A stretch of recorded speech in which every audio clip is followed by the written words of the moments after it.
যে 1973 চনৰ 5 জুনৰ পৰা এই বিশ্ব পৰিৱেশ দিৱস ৰাষ্ট্ৰসংঘই পালন কৰিব লৈছিল কাৰণ বৰ্তমান যি গোলকীয় উত্তাপ বৃদ্ধি হৈ আছে আৰু এই বৃদ্ধিয়ে যেন আমাৰ কাৰণে এটা বিপদৰ সংকেত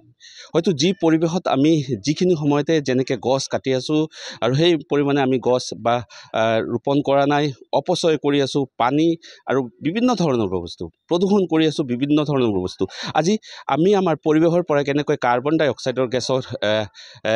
কমাব পাৰিম বা প্লাষ্টিকৰ ব্যৱহাৰ কেনেকৈ দূৰ কৰিব পাৰিম যেহেতু প্লাষ্টিকে বিভিন্ন ধৰণৰ ক্ষতি সাধন কৰিছে আৰু এই ছাত্ৰ ছাত্ৰীসকলৰ মাজত প্ৰত্যেকে এনেধৰণৰ বিভিন্ন ধৰণৰ তেওঁলোকে আজি এই ধৰণৰ এটা ভাল পদক্ষেপ লৈছে বুলি ক'ব লাগিব মই আকৌ এবাৰ কেমেৰা পাৰ্চনক এই দৃশ্যখিনি দেখাই ল'ব বিচাৰিছোঁ মাজে মাজে আমি দুই এজনৰ সৈতে কথাও পাতিব বিচাৰিম মাজেদি আমি সোমাই যাব বিচাৰিম ছাত্ৰৰ মাজেদি আৰু দুই এজনৰ সৈতে কথা পাতিব বিচাৰিম তেওঁলোকে কি কয়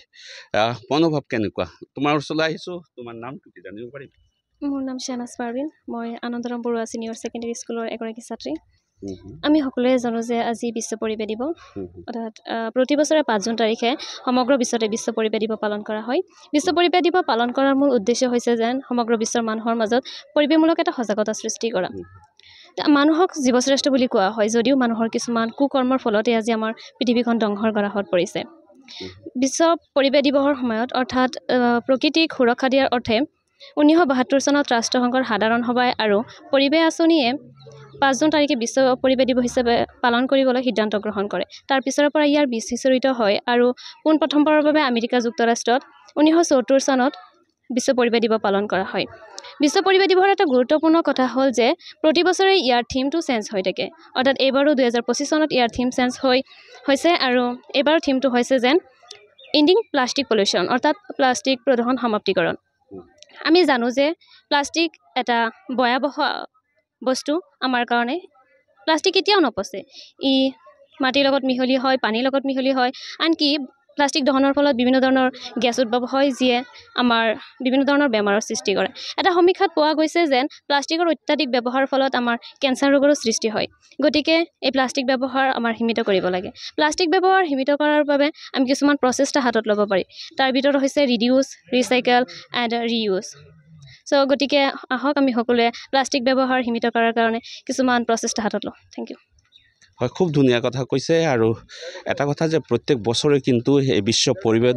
দিৱসৰ এটা লক্ষ্য থাকে এটা থিম থাকে সঁচাকৈ যে কেতিয়াবা হয়তো বিশুদ্ধ পানী খোৱাৰ বিশুদ্ধ পানী কেতিয়াবা গছ বা কেতিয়াবা এই 2025 বৰ্ষতে তেওঁলোকে যিটো লক্ষ্য লৈছিলে এই লক্ষ্যটো আছিল প্লাষ্টিক মুক্তকৰণ আমি প্ৰত্যেকেই কিন্তু এটা কথা পাহৰি যাওঁ সদায় আমি যিকোনো বস্তুতে বজাৰে হওক বা যিকোনো ক্ষেত্ৰতে হওক আমি প্লাষ্টিকৰ সামগ্ৰী বেছিকৈ ব্যৱহাৰ কৰি থাকোঁ আমি নিজৰ বেগ আনিবলৈ বজাৰলৈ পাহৰি যাওঁ আৰু দোকানৰ পৰা সেই প্লাষ্টিকৰ দিয়েই আমি সামগ্ৰীখিনি ক্ৰয় কৰোঁ বলকচোন আমি প্ৰত্যেকে এটা শপত লওঁ যে আজিৰ পৰা আমি প্ৰত্যেকে যেতিয়া বজাৰলৈ আহিম সেই বেগখিনি লৈ আহিম আৰু প্লাষ্টিকৰ ব্যৱহাৰ কমাই দিম আৰু নিজৰ পৰিৱেশকো বজাই ৰাখিম